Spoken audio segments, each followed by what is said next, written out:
Assalamu alaikum viewers. I hope you are all okay. Today we are going to see a radical nephrectomy of the left side. I have already dissected the colon, mobilized, identified the ureter, and also mobilized the lower pole. And now we are clamping and cutting the gonadal vein because it is coming in our way towards the artery and the vein. So the tissue that you are seeing here is the lymphatics around the aorta, and we have cut the gonadal vein. But as long as we cut the gonadal vein and we went behind the gonadal vein, instead of finding the artery, we found another vein. It may be lumbar vein, but I think the vein to the front is a longer and more superficial branch as compared to the one posterior. This is the adrenal vein, you can see, and a small vessel over the adrenal, a very thin walled one. You will have to be very careful not to make it bleed. So a careful dissection with the suction and now the ligature, so that we can find the aorta and then the origin of the renal artery. And here we are slowly and gradually mobilizing that lumbar vein so that it can be clipped. The problem came when we found that there are two tributaries coming into the lumbar vein. So either we have to clip the two tributaries separately and the gonadal vein separately, the lumbar vein, the main trunk separately, or we have to clip those two tributaries together. So we decided to clip them together, and this is the right angle. The right angle, 10 millimeter. It is a good forceps and a good instrument, a good gadget which can go around the vessels and dissect the tissue which is posterior to the vessels, so that when we apply the clip, it should be snugly fitting and secure as well, because if there is some tissue, so two problems can arise.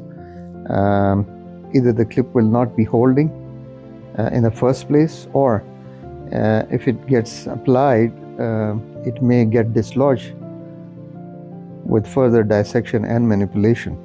So here you can see that the tips of the two prongs of the right angle are very clearly going behind the tributary and separating the fatty tissue or the lymphatic tissue from the lumbar vein tributaries. And now we are applying the green colored or the small Hemolog clip on the two branches together, the two tributaries together, and now separately on the main trunk. Between the clips, we cut the vein. The principle is the same. Cut the vein in portions so that it does not retract, so that if it bleeds, you'll be able to control it. Keep this principle in mind. And now we are dissecting behind the renal vein. This is the lymphatic tissue over the aorta. We cannot see the arterial pulsations despite looking for it here and there. So most probably it is located posterior superior to the vein, which is the location of the artery in 80 to 90% of the cases. 10 to 20% of the cases. As in 90% of the cases, it will be lying below and posterior to the renal vein, and we'll be lucky if we find it there. So here we got unlucky today, and we couldn't find the artery, so we decided to expose the surface of the aorta and then follow the surface of the aorta so that it can lead us to the origin of the renal artery. Of course, it is a tumor. It is a tumor of the lower pole. It is around 7.5 to 7.8 centimeter mass, located in the lower pole. The mid pole and the upper pole are totally spared. There are no enlarged lymph nodes. The CT chest is clear. So it seems to be a localized tumor. It may be T1B or T2A. So it is fair to go for a laparoscopic surgery. We exposed the superior border of the renal vein as well by cutting the fatty tissue around the adrenal, but we couldn't find the artery there, and there was a small vein over the fatty tissue. You can see that there, and it is very thin walled and can get injured in the process and may make the field dirty. So here you can see that we are using a 30-degree telescope. So imagine what miracles can it do. It can look behind the renal vein. So we have twisted or turned the 30-degree telescope and moved it beyond the renal vein, and it has helped us finding the origin of the renal vein. Now you can see that it is located posterior and towards the superior border of the vein. So we dissect the tissue between the vein and the artery. As discussed in previous videos, it will be better to mention here again that the more lymphatic tissue that you dissect around the artery, the more length you will get.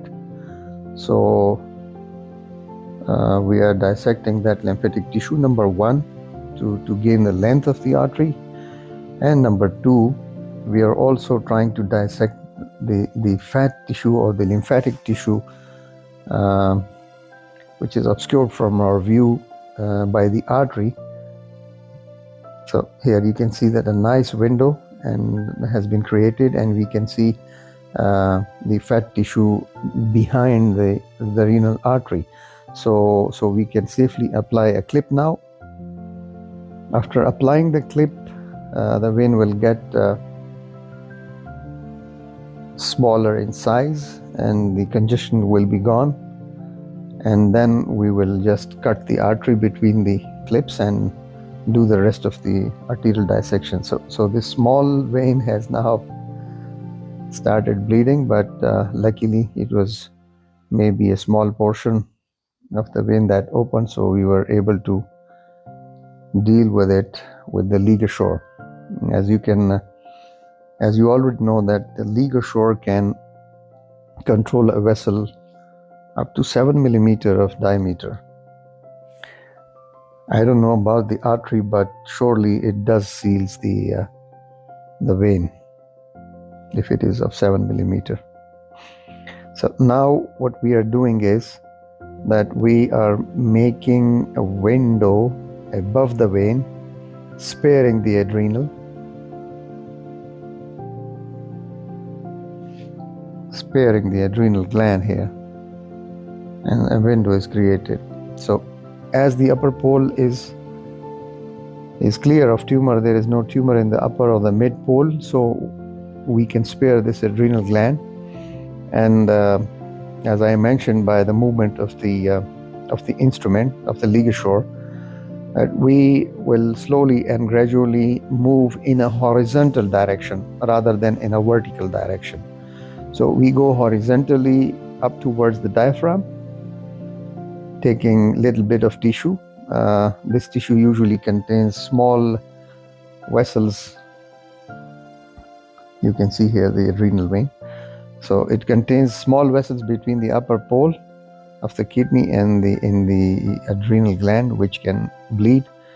That's why horizontal dissection rather than a vertical one is suggested. Easily the vein was clamped. Now we are cutting the vein towards the kidney rather than towards the body of the patient or the aorta. Here you can see a nice edge which has gone beyond the clip, so hopefully the clip will not slip. Now we are doing the rest of the artery here. The tissue around the artery is dissected. We can directly cut the artery, but it's better to clip it so that the retrograde bleed which will occur, it should not disturb us and should not create panic. So all the tissue around the artery has been dissected, and then the artery is cut and the rest of the procedure remains the same. Thank you very much for watching.